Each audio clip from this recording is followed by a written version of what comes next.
Slick back. No, no, slick back. That's what I said. Slick back. No, nigga, I'm a pimp named Slick Back. Pimp named Slick Back. Pimp named Slick back. Nigga, are you deaf? I'm a pimp named Slick. Pembahasan di pertemuan pertama ini kita akan membahas tentang pengertian akuntansi, pemakai informasi akuntansi, dan karakteristik pemakai informasi akuntansi. Kita langsung mulai ke bahasan yang pertama ya. Pengertian akuntansi. Jadi, akuntansi adalah proses mengidentifikasi, mengukur, dan melaporkan informasi ekonomi yang memungkinkan pengambilan keputusan dan penilaian yang jelas serta tidak membingungkan oleh penggunanya.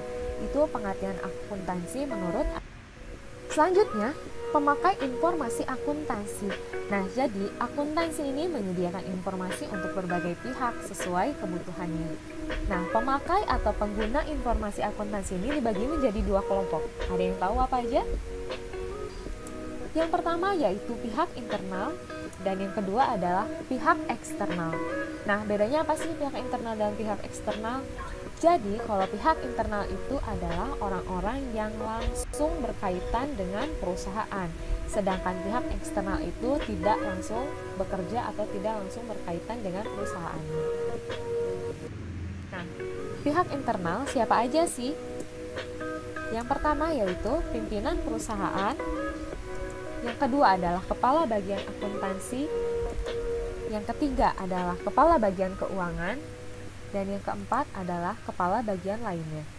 Kalian tahu nggak sih, apa bedanya kepala bagian akuntansi dan kepala bagian keuangan? Nah, jadi kalau kepala bagian akuntansi atau yang dikenal dengan akuntan, itu bertugas untuk mengumpulkan transaksi-transaksi, mengelompokkan transaksi tersebut, dan menjadikannya laporan keuangan. Sedangkan kepala bagian keuangan atau yang dikenal dengan finance, ia bertugas untuk mengelola atau mengatur dana perusahaan. Nah, biasanya jika dalam tentang keuangan itu dibagi menjadi dua kepala bagian seperti ini, ada kepala bagian akuntansi dan kepala bagian keuangan, itu biasanya di perusahaan-perusahaan besar yang pengelolaan dananya cukup besar. Sedangkan kalau untuk di perusahaan kecil yang pengelolaan dananya tidak terlalu besar, biasanya itu hanya dilakukan oleh satu orang saja, jadi tidak dibagi dua seperti ini. Selanjutnya, kita ke pihak eksternal. Siapa aja sih yang masuk ke pihak eksternal? Yang pertama adalah pemilik perusahaan.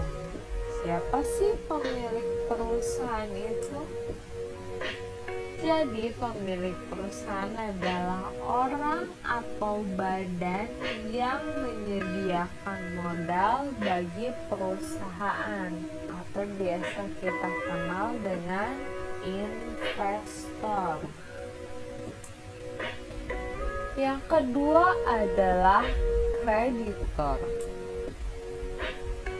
Kreditor adalah orang yang mempunyai tagihan kepada perusahaan karena meminjamkan dana atau memasuk barang dan jasa ke perusahaan.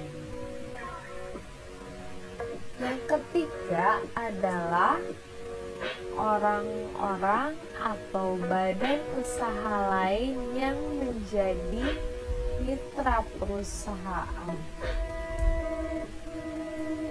Dan yang keempat adalah badan-badan pemerintah. Instansi yang mengelola keuangan negara harus mengawasi kinerja perusahaan, terutama yang berhubungan dengan pajak. Nah, ini ya, pengguna informasi akuntansi itu ada pihak internal dan pihak eksternal. Kalian harus tahu kenapa mereka membutuhkan informasi akuntansi. Kita masuk ke pembahasan tentang karakteristik pemakai informasi akuntansi. Yang pertama yaitu pimpinan perusahaan. Peranan informasi akuntansi sangat menentukan bagi kemajuan perusahaan dalam pencapaian laba perusahaan. Informasi akuntansi dapat memberi berbagai informasi yang diperlukan untuk kemajuan perusahaan. Nah, kenapa seorang pimpinan perusahaan itu memerlukan informasi akuntansi? Karena seorang pimpinan itu ia harus mengetahui keadaan keuangan perusahaannya. Kalau seorang pimpinan tidak mengetahui keadaan keuangan perusahaannya, bagaimana jika perusahaan itu tiba-tiba bangkrut?